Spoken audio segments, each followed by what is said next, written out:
So I'm going to tell you a little bit about my story of why I moved from restoring the cloud forests in the eastern Himalayan foothills of northeast India to restoring the fragile mangrove ecosystems in the delta region of Myanmar. I want to connect mountain people to sea people or ocean people. Of course, we live in different ecosystems, but we are all affected by the impact of climate change. It doesn't matter whether you're in the sea, it doesn't matter whether you're in your mountains, you will feel the brunt of climate change. But connecting these two ecosystems is important because rivers and streams are born out of glaciers in the Himalayas. These rivers and streams are like our veins and arteries leading to the heart, which is the ocean. These rivers and streams are getting contaminated and polluted by toxins and plastics and all the waste that we humans produce. And sooner or later, we're going to get a heart attack of the ocean. So we got to clean up our veins and arteries, meaning our streams and rivers, before they reach the heart, the ocean. As we know, there are gyres forming in the North Pacific and North Atlantic, the size bigger than Texas, and all those little fishes are eating the microplastics, which is then coming back into our food chain, and we humans are eating microplastics from the fish.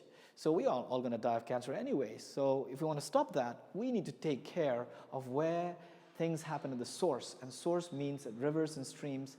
And that's why I want to connect these two ecosystems. And when people come together and understand nature at a planetary level, we are one. We're not above nature. We are part of nature. We need to take care of Pachamama, as the Peruvians call it, Mother Earth.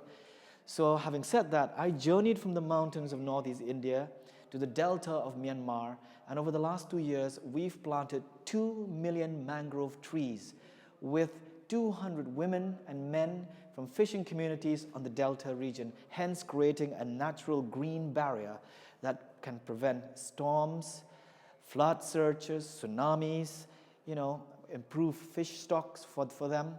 And we're creating like the Thames barrier here, like in London, that blocks incoming high tide. But this is a natural barrier which grows very fast and can prevent winds up to 150 miles per hour, can block tsunamis or surges up to 30 meters high, and it's amazing, and it's a magical tree, and it sucks 5 times more carbon than a normal tree in the rainforest.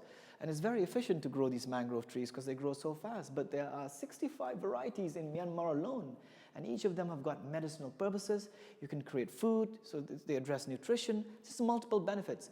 But we need to look beyond the carbon. It's not just about carbon sequestration, because each tree sucks more than a ton, and we've planted 2 million trees. That means we are sequestering 2 million tons of CO2. But it's not just about the CO2. If you add the other ecosystem services that the mangrove provides, like flood defense,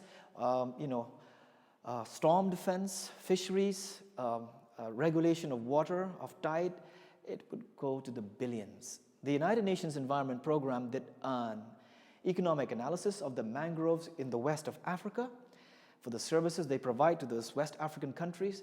And can you guess how much that is?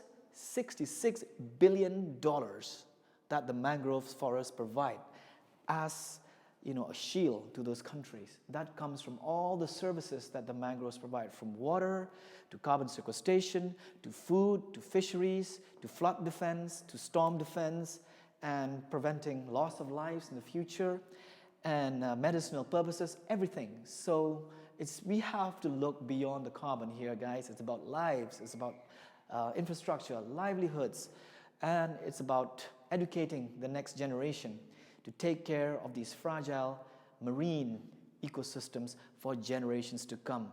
NASA says 50% of mangroves on our planet are destroyed. Here's our chance. We have a chance to restore 50% of those mangroves that have been destroyed by the last generation. Hence, we can create millions of green jobs all across the planet on the equator belt, where ecosystems of mangroves can be restored. And if we can do it in Myanmar at $1 per tree, if we want to plant 500 million trees, we just need $500 million, and that will sink 500 million tons of carbon. And guess how many jobs it will create? Millions all across this country. And the added benefits will be huge at a colossal scale.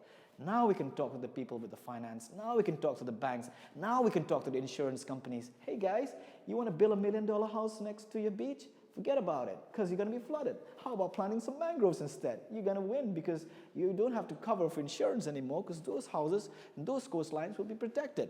If you want to cut them, then good luck. Insurance company will pay a huge bill in the future. So you have to look at it from a business perspective too.